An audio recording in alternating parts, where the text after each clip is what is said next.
So hi, welcome to the African Americans in Aviation Travel Museum.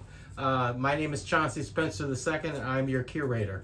My father was Chauncey Spencer Sr., and this is Chauncey Spencer Sr. here. He played a key role in the inclusion of the so-called Negro at that time into the Army Air Corps by way of the Civil Pilot Training Program in an accidental but purposely meeting with then Senator Harry S. Truman to get his support to encourage Congress and Senate to create funding for the so-called Negro into the Army Air Corps. And one of those 6 colleges was Tuskegee Institute. That's where they get their name, the Tuskegee Airmen, from. Excellent. All their basic primary training was done at Tuskegee.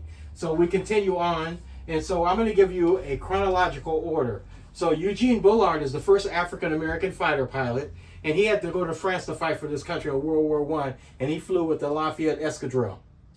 After Eugene Bullard came Bessie Coleman.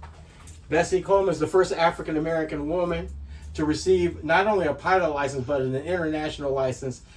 She had a lot of barriers, and some of them weren't racial. Some of them were learning a new language. So she had to teach herself how to speak French before she went to France. And the Cardone brothers, a famous flight school in France, taught her how to fly.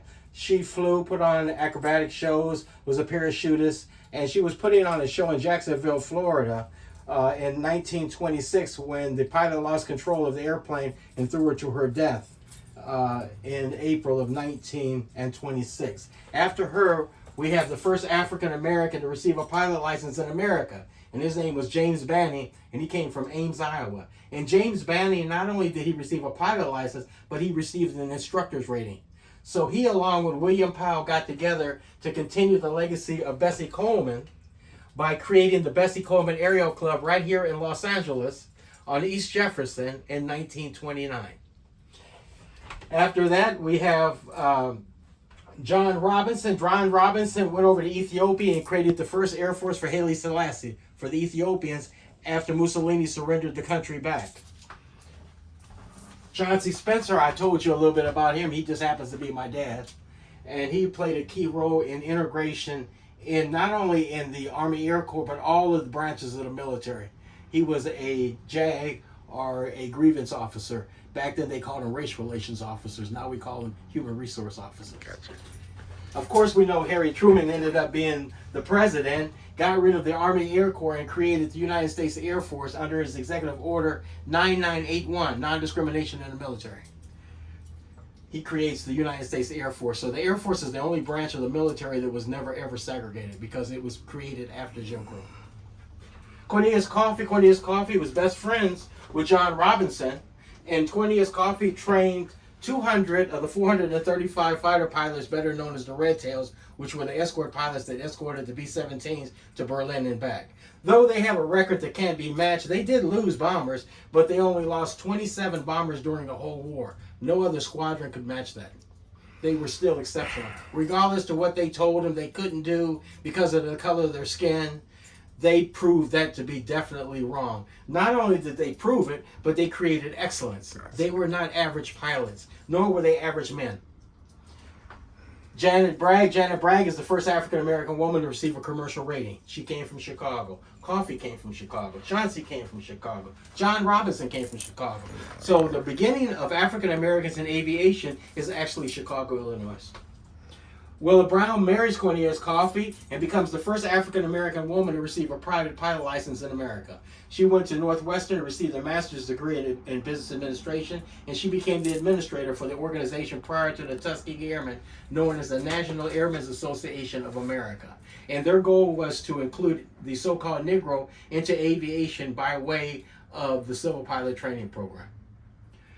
We know Bessie Coleman, I told you the story of that, and then I continue on, and we have to go to then the leader of the Tuskegee Airmen. Benjamin Oliver Davis Jr. was the only Tuskegee Airman that graduated from West Point, and he became the commander of the Tuskegee Airmen. He was the first African-American general in the Air Force.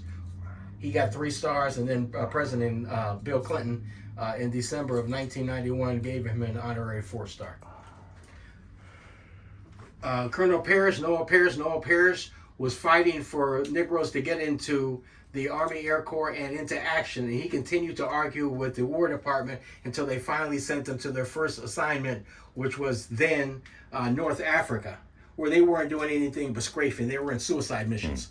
And then they were found to be better as escort pilots after they moved them to Ramatelli, Italy, where they were assigned as escort pilots, better known under Lucas's movie, The Red Tails. And so we leave the aviation part and we go to aerospace. Now we're talking about a great movie that was called Hidden Figures. Katherine Johnson. Katherine Johnson was a mathematician. And she, along with her team, which were African Americans and American Indians at Hampton Institute, later Hampton University, they worked on the Langley. And so I continue the story on into our modern day Victor Glover, hometown here in California, who is also a barrier breaker. So we as Americans, without hyphenation, we are the greatest, because no matter what they throw at us, we bring it back, and we bring it back in an exceptional way. It's beautiful. And so that's about my theory. Thank you, sir. I truly appreciate it.